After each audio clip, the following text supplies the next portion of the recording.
Boom, boom, boom, boom, boom. Good morning, everybody, and welcome to a highlight of civilization and one of the most fun days that you'll ever have on Coffee with Scott Adams. Today, Neo has entered the Matrix, and I don't think anything's going to be the same. I don't know. We'll find out. But would you like to take it up a notch? Would you like to enjoy coffee in not only this dimension, but higher dimensions as well? Well, all you need is a copper mug or a glass of tank or chalice or stein, a canteen jug or flask, a vessel of any kind. Fill it with your favorite liquid. I like coffee. And join me now for the unparalleled pleasure. It's the dopamine hit of the day, the thing that makes everything better. It's called the simultaneous sip, and it happens now. Go.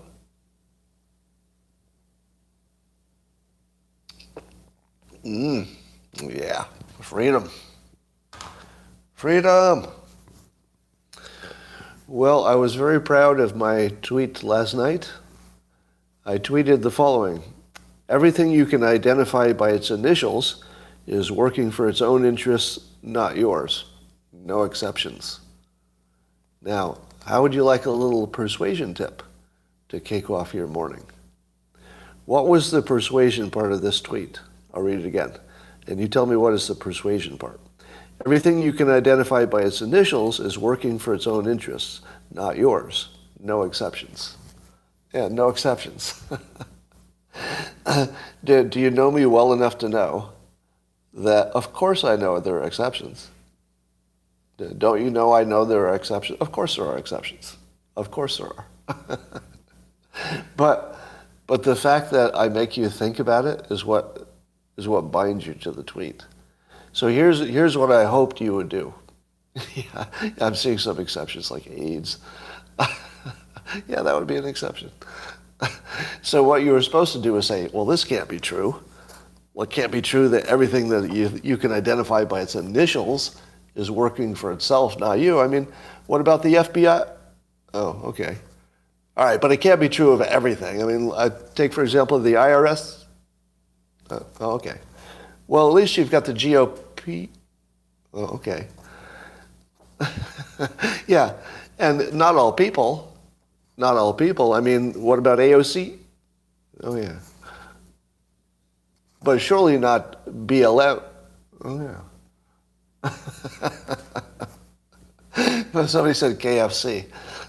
Somebody said every business is identified by its letters on the stock market, to which I say, that's my point. That's my point, not your point. Every single company is working for itself. That's called capitalism. So yes, every single company that's listed on the exchange is working for itself. That's how it works. Even KFC, even IBM. All right, so just so you know, you can be on the inside. Of course I did not believe there were no exceptions. Of course I did not believe that. But it's funny. Can you give me that? Did it work? How many of you spent extra time because I said there were no exceptions? I'll bet you did. Yeah, ESG, right? All right, so that's your persuasion tip of the day. That would be the intentional error persuasion trick.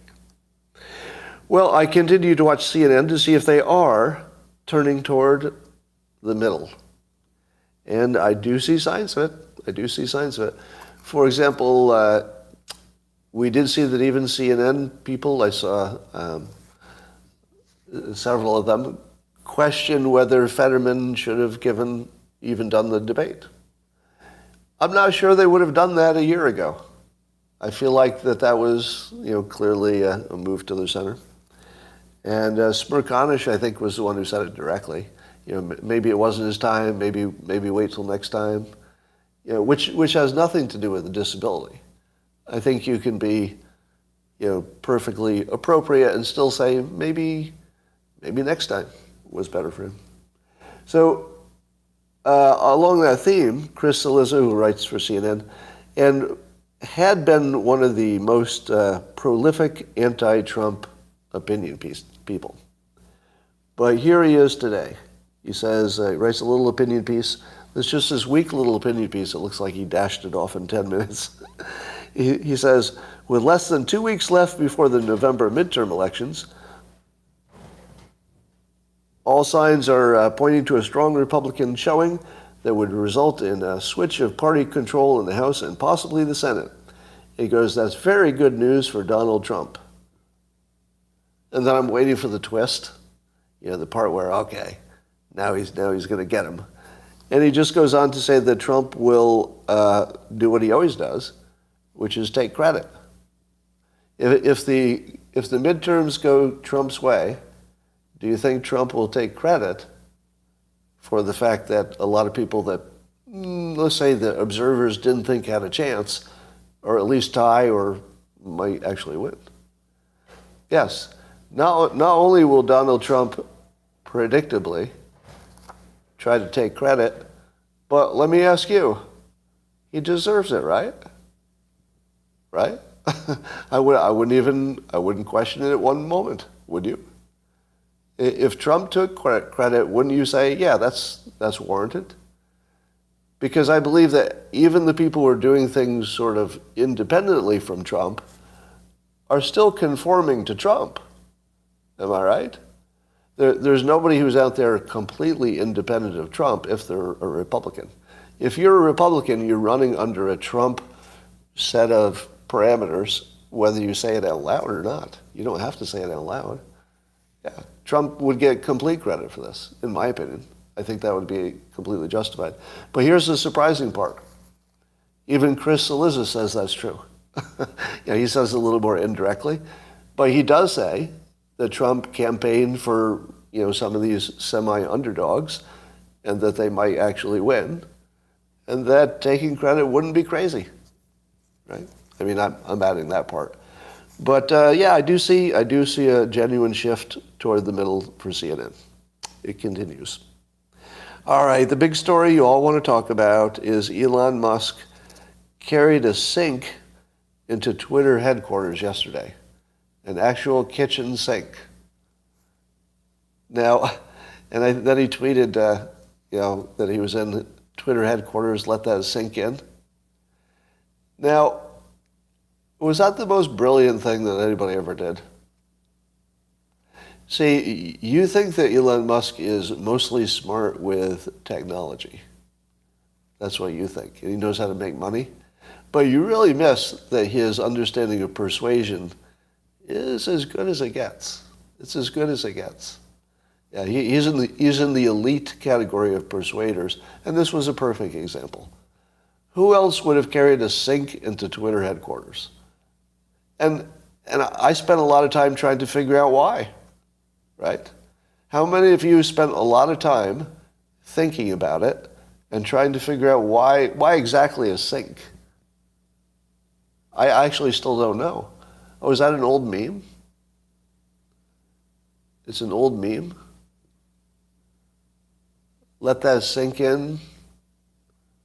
Yeah, but let that sink in. Is that why he brought the sink? Just for that one line? People are saying it's an old meme. Well, I understand that everything but the kitchen sink, but how does it... I'm not quite connecting it. Anyway, it doesn't matter. So here's the beauty. The beauty is that you all interpreted it however you wanted to. Am I right? Didn't you all simply put whatever interpretation you wanted on that? Which is perfect. It's just perfect. So what do I teach you about persuasion? Here are two rules that Elon Musk is using. Number one, visual. Visual persuasion beats everything. So he created a picture that could capture the concept. Because everybody was going to talk about the concept of him buying it today. But there's no picture of a person doing a contract to complete a transaction. He actually created a visual to basically capture that story. And of course, he guaranteed that would be on every media outlet. Now, here's the other. So the first rule of persuasion is visual. You have to own the visual. Second part of persuasion is surprise. Surprise. So you had to do something that was visual, but visual in a surprising way. So he brings a sink. These are two of the, probably if you listed your top 10 rules of persuasion, these would be 2 of the 10, right? When you see him persuading, he's doing it right. Like he's actually using the best technique of persuasion. This is not an accident. He knows how to do this.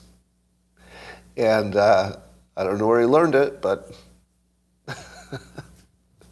but one can speculate. All right, so I tweeted Neo has entered the Matrix. And Neo has entered the Matrix. Now, I always tease people when they make Matrix references because it's such a stale reference. But I'm going to make an exception for myself, like everybody does. Everybody makes an exception for themselves. I'm going to make an exception for myself because it's too perfect.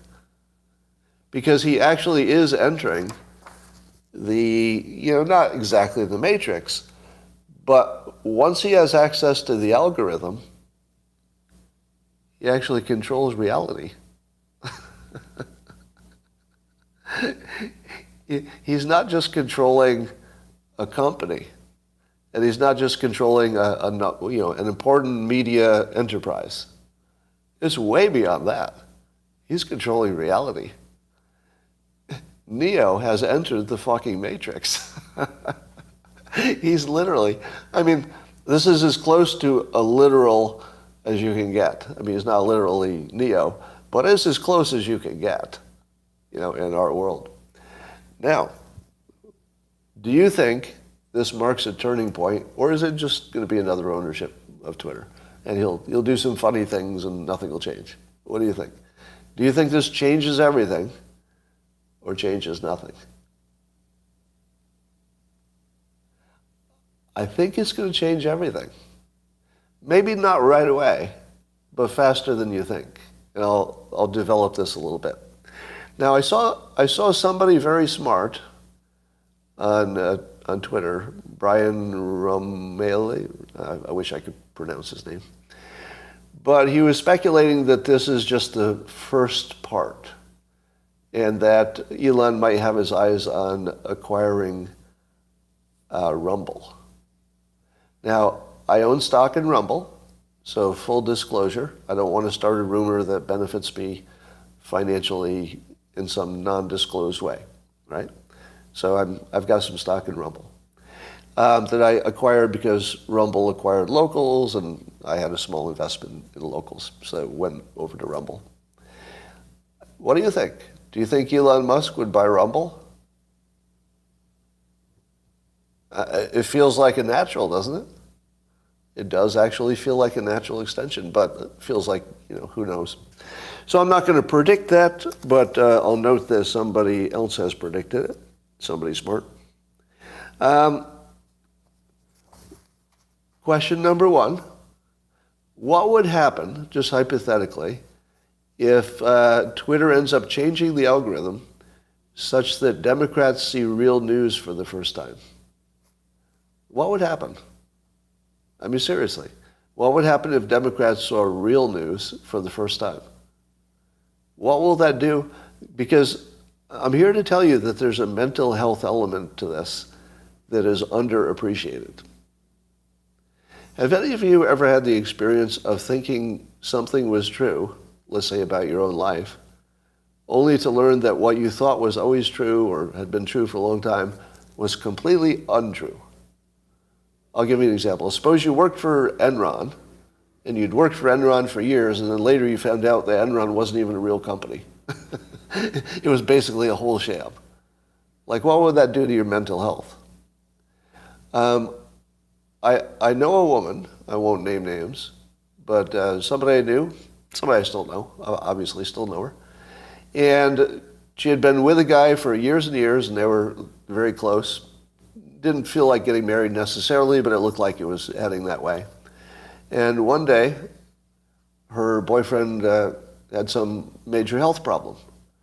So the boyfriend goes in the hospital, and she visits him in the hospital. And there's another woman in there visiting her boyfriend in the hospital, and they see each other. They go, "Hi, I see you're visiting same person. What are you here for? And she goes, oh, I'm his wife. And she goes, what are you here for? And she said, I'm his girlfriend of 5 years.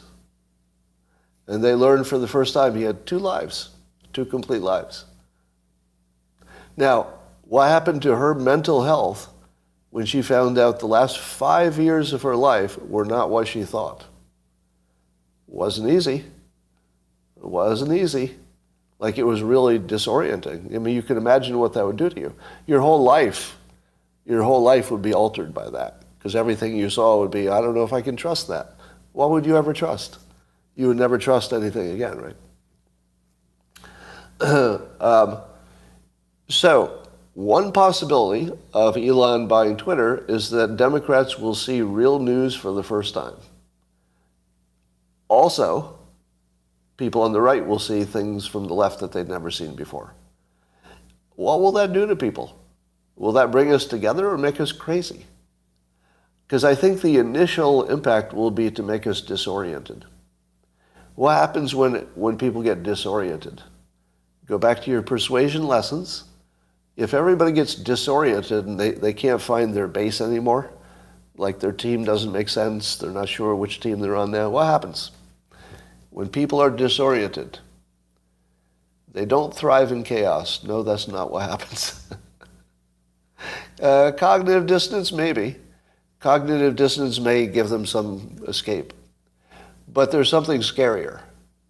The scarier thing is that when nobody has anything to latch onto, the first person who provides that thing to latch onto, they'll latch onto it. So in other words, they'll be looking for a new truth. Whoever provides the new truth owns them, right? They'll be broken free from their old truth and floating free, and they're free agents. Somebody's gonna suck them into their team. You hope it's somebody good, right? You hope it's somebody who has some principles and not somebody evil. But somebody's going to do it. A lot of free agents will be created by this, I think. Now, that assumes that the algorithm changes in some dramatic way, but which might not happen. We don't know. What would happen if Elon Musk finds out that Twitter was actually, let's say, being influenced by foreign forces and everything was corrupt? Well, he'd fix it. I mean, that would be step number 1. But things could look real different because we don't know. So you want to hear a good example of some fake news today? Wall Street Journal had some excellent fake news. And I don't really blame the Wall Street Journal of fake news often, do I? In fact, I don't know if I've name-checked them before for fake news. So this will be the first time, probably. All right? So the Wall Street Journal had an article that China is considering interfering in our elections. I don't know if that's true or false, but probably true. And it reports that they may have changed their mind about interfering in the 2016 election, or was it 2020? But they haven't interfered recently because they didn't have a preference of who was president. So they didn't think that their interests would be served by either president, so they didn't interfere. But now the thought is that they might interfere, and they would interfere in a general mucking up society way, as opposed to picking a winner. So they try to sow civil war and make us doubt the elections and stuff. Now that part, I'm willing to believe is all correct reporting by the Wall Street Journal. I wouldn't know one way or the other. But here's what they said next: that China had not risen to the level of Russia, and they said also Iran, in interfering with our elections, as Russia and Iran have alleged to have done. Do you see the fake news? Russia interfered with our election. Now, specifically, they were talking about bots and fake users. So here I'm not talking about hacking emails. So nothing about hacking emails or steal dossier or anything like that. I'm only talking about trolls, where you're sending social media trolls. Now, do you think that Russia influenced our elections in the past with their trolls? What's the news say? The news says yes, right? The news says they tried to influence. Now, is that real news or fake news? Is it real or fake news that Russia tried to interfere with our elections with bots? It's real fake news. It's real, and it's also fake. It's real that it happened. I think everybody agrees that it happened. How big was it? It was like a $100,000 ad spend for some memes that we got to see eventually, and the memes had no power whatsoever. I can tell you, as somebody who has studied persuasion, they didn't have any persuasive power. They were just random jokes. No persuasion whatsoever. So do you think the Wall Street Journal gave you a straight report by saying that China, might try to get up to the level of interference of Russia? Or should they have said, nobody has done anything of substance yet? They might, but even Russia has not done anything of substance yet. They did a real thing, it just didn't make any difference, and couldn't have at that size. Now, correct me if I'm wrong, that's fake news, right? It's fake news to suggest that Russia had an impact with the bots. That's completely fake news. So, all right. Elon Musk tweeted that citizen journalism is one of the big benefits. He said, a beautiful thing about Twitter is how it empowers citizen journalism. People are able to disseminate news without an establishment bias, which of course caused critics to stream in and say, but those citizens will not be fact-checked. Now, does that sound like the dumbest criticism you've ever heard in 2022? Let me say it again just so you can laugh at it. I will now be the critic. You can't have citizen journalism because who would do the fact-checking? All right, you can stop laughing. There's no fact-checking now. Who believes there's any fact-checking on the actual professional news? The fact-checking is clearly fake. It's obviously fake. It's like way beyond the level where it's a conspiracy theory that it's fake. It's obviously, demonstrably, factually proven to be fake. How could citizen journalism be worse than that? It couldn't possibly be worse, could it? Yeah, in a sense, every tweet is fact-checked in real time by the rest of the comments. You're right. All right, here's some more fake news that's real news. Fake news that's real news. You remember PayPal said that they were going to fine people $2,500 for spreading misinformation. And then the world rebelled and said, no, you can't do that. We'll close our accounts. And then PayPal, they backpedaled, and they said, oh, that was just a mistake. That wasn't even supposed to be in there. Total mistake. We took that out. It was like a typo. It's almost like it never happened. And then, after you were no longer paying attention, they published their new terms of service, and the $2,500 fine is, according to Twitter users, not Twitter, but users on Twitter, they put that $2,500 back in there as soon as the outcry died down. Is that true news or fake news? Go. True news or fake news that PayPal put the $2,500 back in there after they said they'd take it out? It is fake news, but also kind of true. Here's what's fake. They did take out the spreading misinformation part. So the $2,500 part apparently was always in there, but it was related to other bad behavior. So, for example, if you were using their service to promote, Hitler or racism or something, you could have been dinged for $2,500. So the $2,500 is still there, but it was there always, and it wasn't related to spreading misinformation. So the misinformation part they got rid of. Or did they? Or did they? Let's go a little bit deeper. So first of all, it's fake news because they didn't put in the spreading misinformation part. Is it? Because let's look at what part they did leave in. So they do not have spreading misinformation as one of the triggers for the $2,500 fee. But here are some things that I think these have been in there before, I think, but they're in there now. So one of the things that you can't do is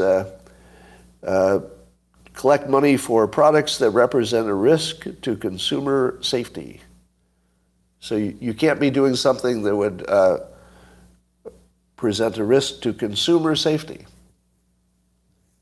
So what would be some things that would be a risk to consumer safety?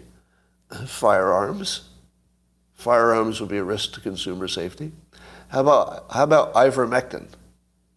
Is ivermectin a product that, in somebody else's opinion, could be a risk to consumer safety?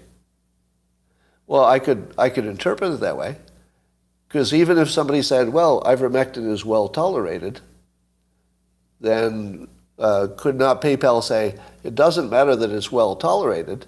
If you're promoting this, you're sort of anti-vaccine, and that's misinformation, or it's harmful. Not misinformation, it's harmful. So don't they still have a way to say that you're doing stuff that's harmful related to a product? Does that give them any, I mean, I'm not a lawyer, so I'm just speculating here. I don't know. How about this one? Yeah. How about TikTok? Do you think TikTok is a product that presents a risk to consumer safety? If you collected money for something on TikTok, I don't know if that's a thing or not, but could you collect money? Well, here's a story about TikTok. Apparently, TikTok was spreading around something called the Blackout Challenge, in which children were encouraged to strangle themselves.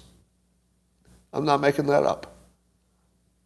So the algorithm of TikTok delivered to a 10-year-old girl, so it decided that she would be interested in seeing this, a challenge to strangle herself, which she did, and then she died, allegedly. Now, this story does have a little bit too on the nose. So if tomorrow you find out this is fake news, don't be surprised. This has fake news written all over it, but it also could be true, which would be a huge tragedy. But whether or not this one incident is true, clearly TikTok is spreading, information that somebody could say was dangerous. Somebody could. So we're in murky territory if products that are a risk to consumer safety are a trigger for, getting in trouble. How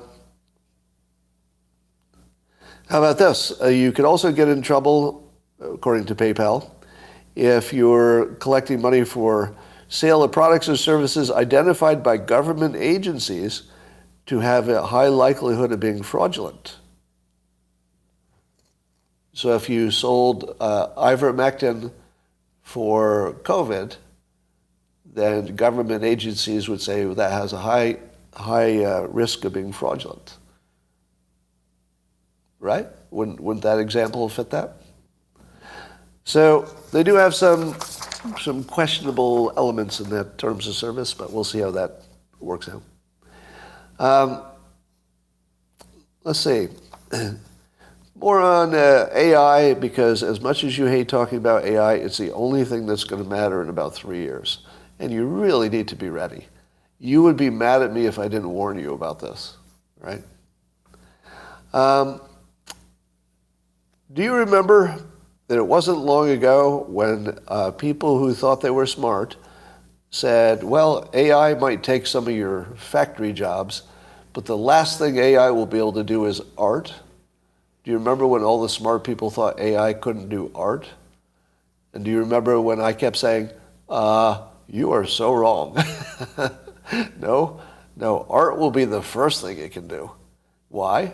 Because art has patterns and rules that the artists know, but you don't. So the reason that art looks magical to people who can't do it is that they don't know it's just based on rules.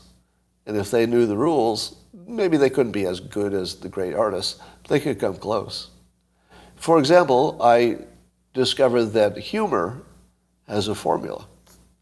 And I believe I'm the only person who's ever written about it. But there are 6 dimensions of humor. You've got to use at least 2 out of 6 to make it a joke. Could I teach AI to write a joke? Yes, I could. Then all it would need to do is rapidly test its jokes against real people until it had the best form of it. You might need to test 1,000 different varieties, but one of those 1,000 would be better than a human could do.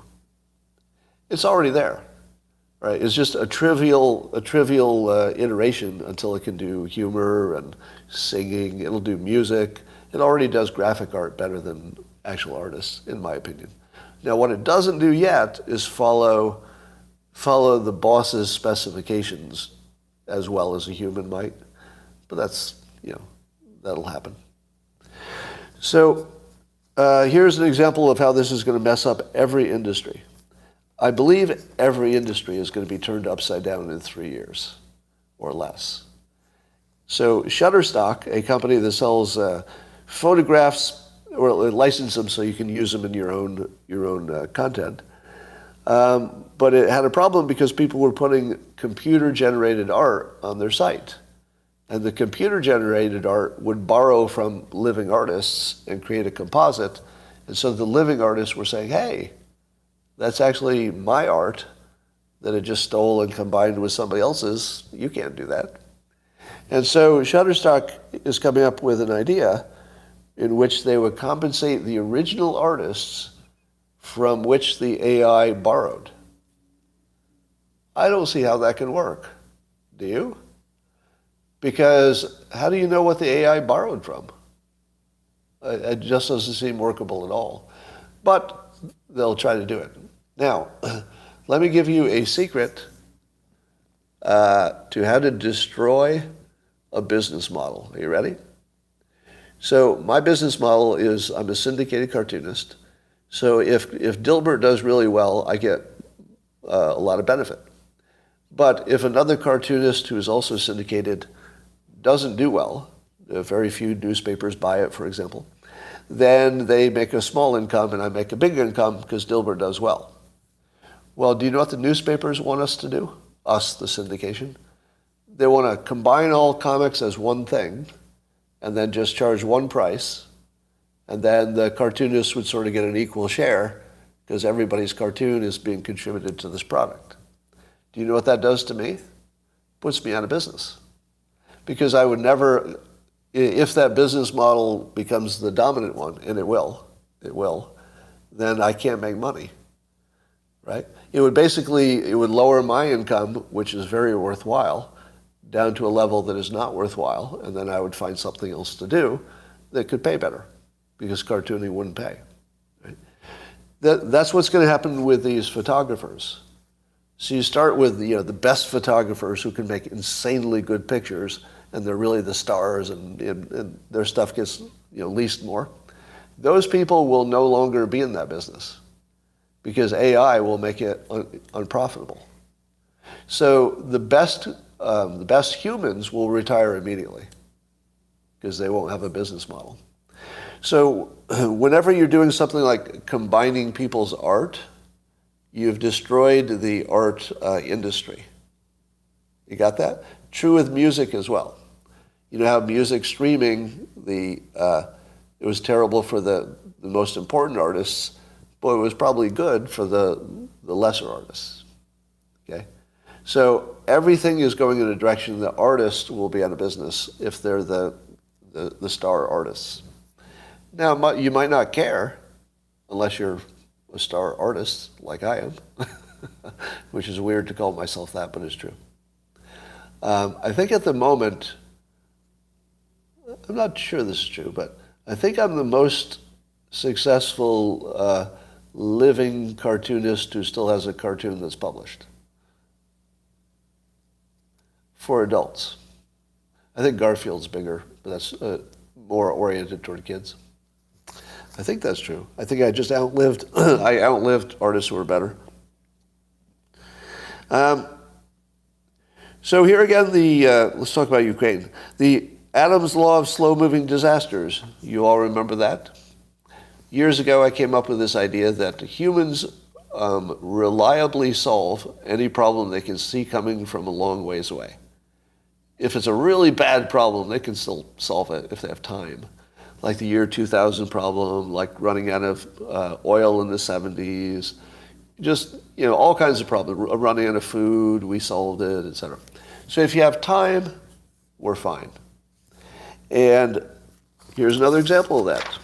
As of today, CNN is reporting that Germany, who had been importing 55% of its gas from Russia before the war, 55% of all of Germany's gas, not gas for, I think they mean gas for heating.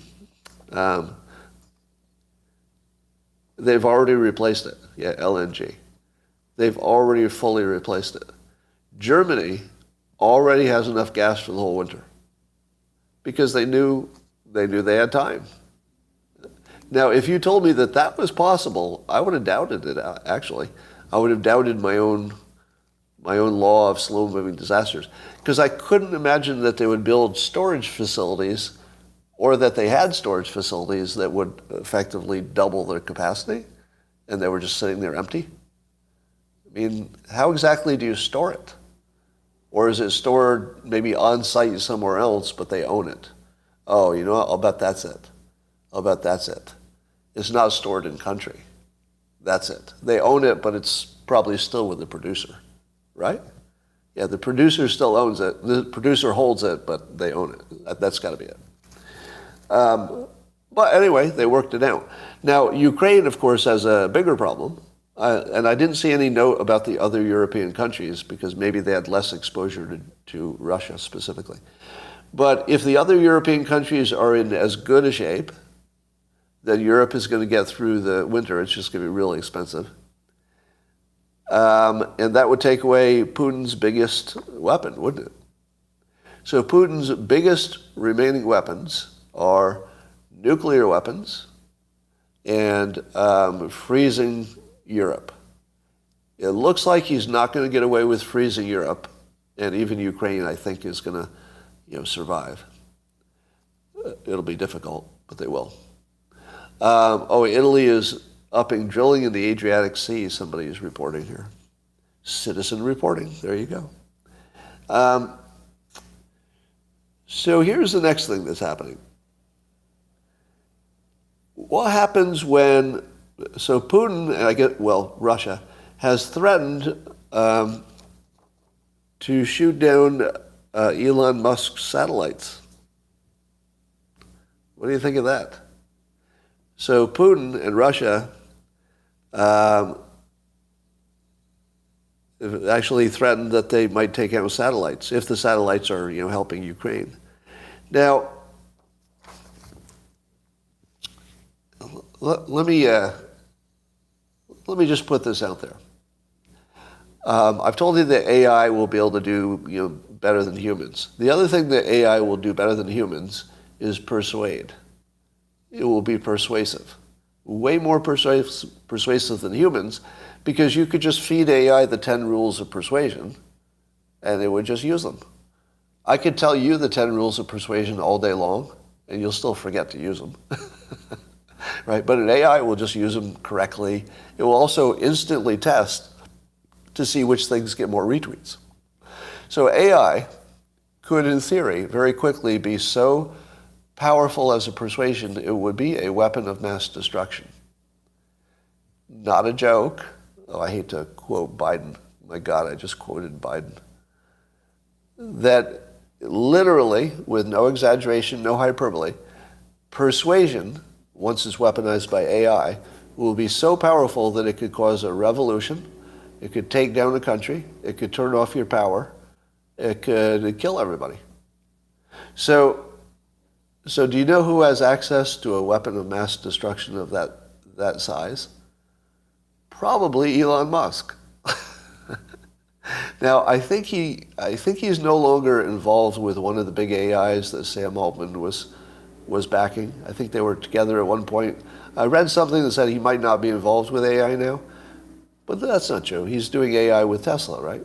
Yeah, he must have AI access in a variety of ways. So imagine this. Imagine Putin targeting Elon Musk's satellites hypothetically. And then imagine Elon Musk getting pissed off and deciding to target Putin with AI persuasion. Do you think that Elon Musk could take down Russia, or take down Putin specifically, with nothing but AI persuasion? What do you think? Do you believe that Elon Musk would have, first of all, access to it? He'd have to have access. He'd have to have Twitter supporting it and not banning it. So he has a platform, he has the AI, and he would have the motive, hypothetically.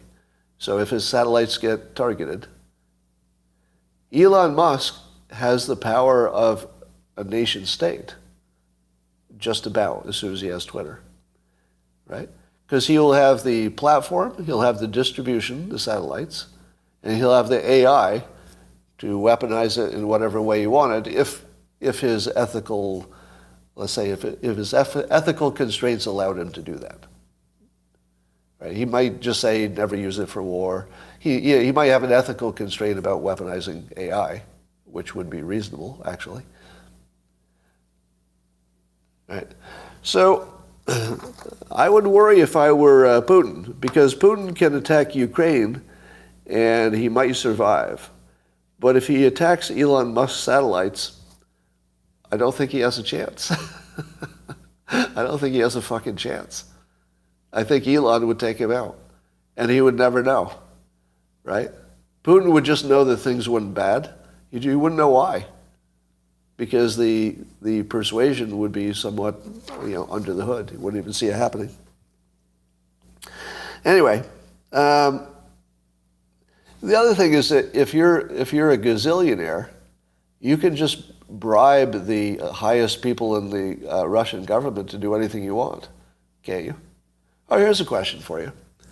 Now, it is illegal for an American to bribe a foreigner or bribe anybody, right? Isn't it illegal to bribe in every situation? Is that true? Yes or no? It's illegal in every situation, right? Does that include war? Is it illegal to bribe somebody in the context of war? Of course not. In the context of war, you can bribe somebody to be your spy, right? Now, I don't know if an American citizen can participate on their own in a war. Can they? Would that even be illegal? I don't know. Like, suppose, let me give you, for example, let's say we're at war, and I send a tweet out that I think is really persuasive and could make a difference. Am I joining the war without permission? What if I just grab some weapons and fly over there on my own and start shooting bad guys? Is that legal? If I'm shooting the enemy, is it illegal to do that if I'm an American citizen? And suppose I only killed actually combatants. I didn't kill any citizens. Would that be illegal? I'm assuming it is. Right? I'm assuming it is. But suppose Elon Musk went to our military and said, I know I wouldn't normally do this, but I know a bunch of high-level Russians because I do business over there, and I can guarantee you that I could tell some of those high-ranking Russians that if they get rid of Putin, they've got a good job with me on SpaceX someday. Could he do that? Would the American military say, sure, I mean, if you can make it happen, go ahead? Would they give him the yes? Because, no money has to change hands. All it would require is one conversation through intermediaries. Hey, Igor, Elon told me to tell you that if you turn on Putin in some specific way, let's say, you've got a job at SpaceX. I feel like going after Ukraine is a real dangerous thing, and Putin took a big risk.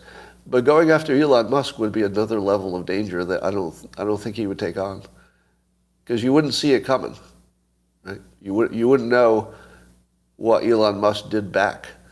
You would just know something bad happened. All right.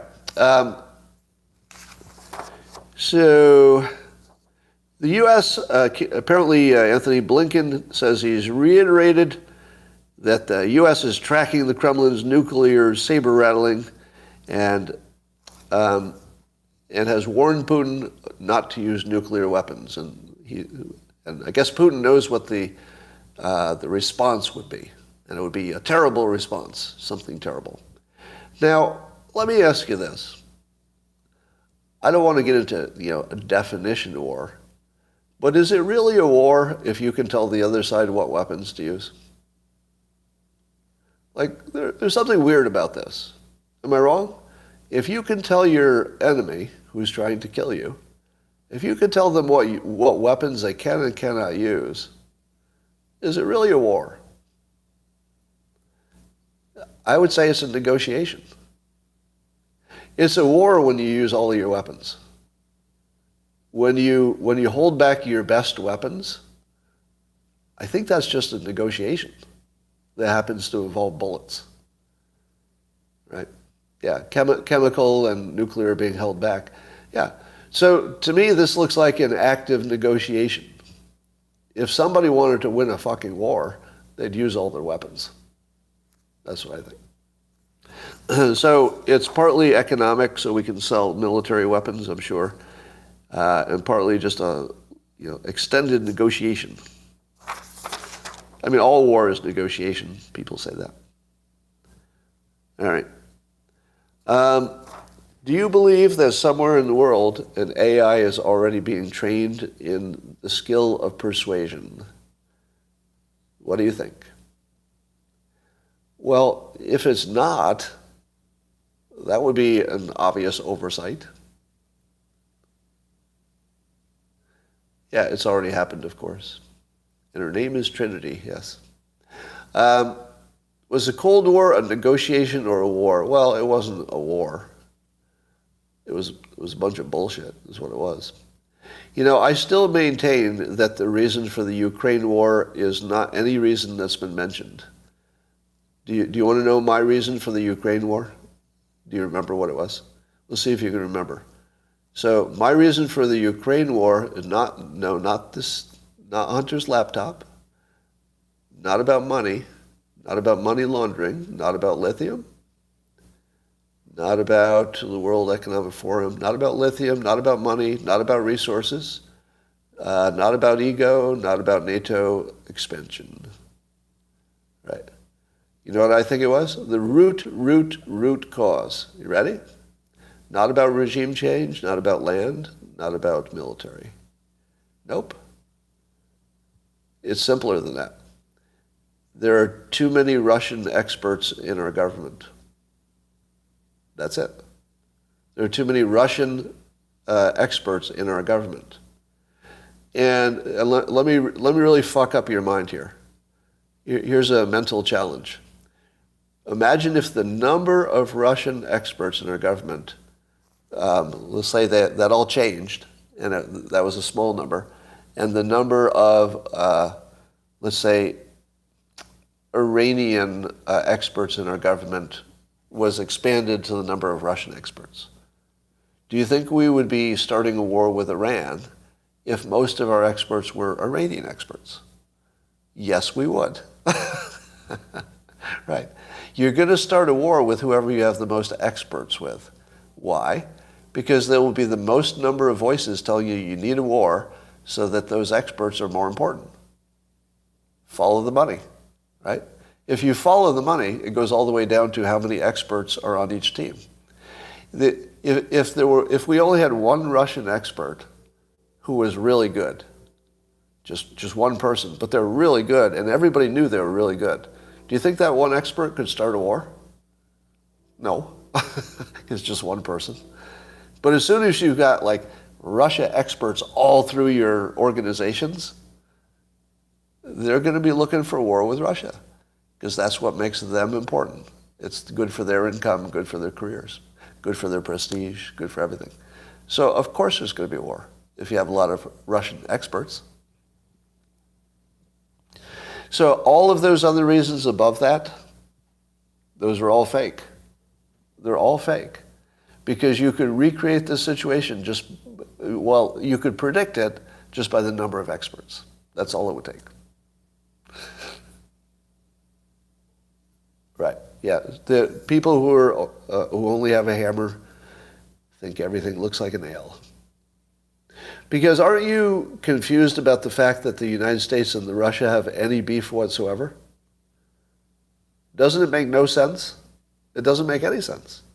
I will say it until I'm blue in the face, and it will definitely happen. And it goes like this. Russia and the United States are natural allies. You can't stop that arc of history from happening. There's nothing that will stop us from being allies in the long run. It will happen. We just have too much in common. and a distrust of China is at the top of the list. Right.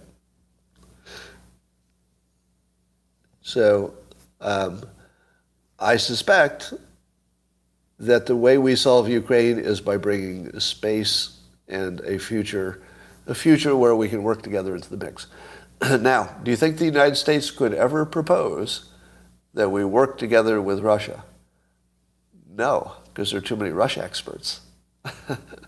The only way that would work is if you found a way to monetize the Russia experts for helping to bring Russia into, NATO or an alliance or whatever. If the Russia experts could find a way to make money from non-conflict, then it could work, but I don't know how that would work. Nobody makes money from non-conflict. That's an exaggeration. All right. I believe that is all I wanted to talk about right now. For those of you who are not members of the Locals subscription forum, I'm going to start putting Dilbert comics in the Locals network because since that community I manage, I can do that legally. So if anybody wants to see Dilbert automatically, that's one way to do it. I'll also be increasing my Robots Read News comics that I've let lapse for a little bit. So the edgiest comics you'll ever see will be in Locals because I can't get canceled for that stuff. All right. You haven't emailed, okay. Yeah, the Locals subscription network would replace my entire syndication company. Because in theory, I'm not doing this, but in theory, I could just say to any newspaper or entity that wanted to run Dilbert, I could just say, yes, all you need is a $5 a month subscription. If you buy an annual subscription, it's $5 a month. And for $5 a month, you can run Dilbert anywhere you want. Just put it in your newspaper.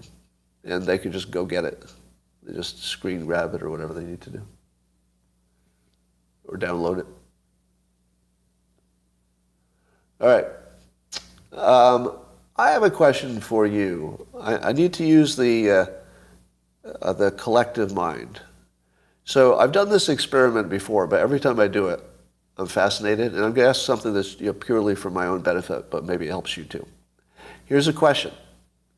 If you use a blood pressure monitor, the kind that wraps around your arm and then compresses your arm, if you sit in one place and just measure your blood pressure 3 times in a row, will it always be lower on the third try? And is that because you've been sitting there? Or is it because the machine squeezed you once or twice and so it's getting a different reading the third time? In other words, is the third reading accurate if you keep the band on? Do you have to take the band off and put it back on each time you use it? Or can you just sit there and hit yes every time? All right, I'm saying your answers are all over the place. All right, here's why I want to know. All right, because I did something yesterday that blew my mind. All right, now a number of times I've done multiple readings on my blood pressure monitor, and generally they're not too far. Like each reading is within the range of the other one. They're different every time you do it, but they're not that different. You can tell if you have high blood pressure or not, right? But here's something I did yesterday. I took it 3 times. First time, 134/80, 90 something. So that's high. Second time, similar, like 132 over high 80s or something like that. All right. Third time, I used a mental exercise. And all I did was drop myself on a beach in Hawaii, a beach that I know well enough that I can imagine it in perfect detail. Dropped myself on the beach and then took the blood pressure monitor, right? So it went from 134 over 90, and in 30 seconds of visualization, I lowered it to 118 over 68. 118 over 68. That's low blood pressure. That's below normal in 30 seconds.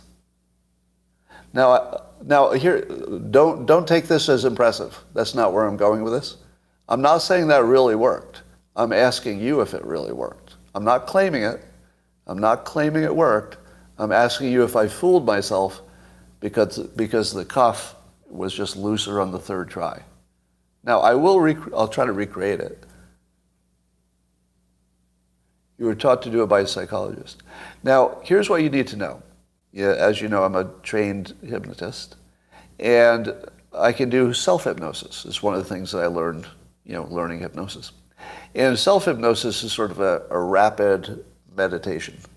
So you can bring yourself to a desired state, but where meditation, it's sort of, you work your way toward it and you're never sure you're there and everything else. But with hypnosis, you can go right to it. So when I say I drop myself in a beach, I mean I could feel my entire metabolism feel the exact way I would feel if I were on the beach in the sun. And I did it in 30 seconds, and I could feel the entire beach feeling. Like I could feel it on my skin. Now, I also have an unusual, let's say an unusually commercially developed imagination. Do you ever wonder, the famous question, do you see red the same way I see red? There's no way to know. But there's also no way to know, although there was a test that claims that we do see it the same, but I don't believe it. There's also no way to know if everybody imagines the same way, right? Because I can't see your imagination and you can't see mine. But I believe the evidence suggests that because I'm a professional creative person, I probably have a stronger power of imagination because I make money on my imagination and I use it every day. So just, carpe diem. Hey everybody, say hi to Carpe Diem, who says to us from YouTube, see you soon. that is the best message I got all day. See you soon. Absolutely. Absolutely. All right. So the question is, do I have better powers of imagination? Is that why maybe I could imagine my blood pressure down? Or was it just a trick on me? So I'll test it again, but I wondered if anybody knew the answer to that. All right, that's all for now. And everything is a bell curve, okay. Yes, we talked about Giorgia Melani on different live stream. All right. Carpe, make sure that you tweet me as soon as you're on Twitter, and we'll get your numbers up. We'll get you up to 1 million users in about 6 months. All right, that's all for now. YouTube, talk to you.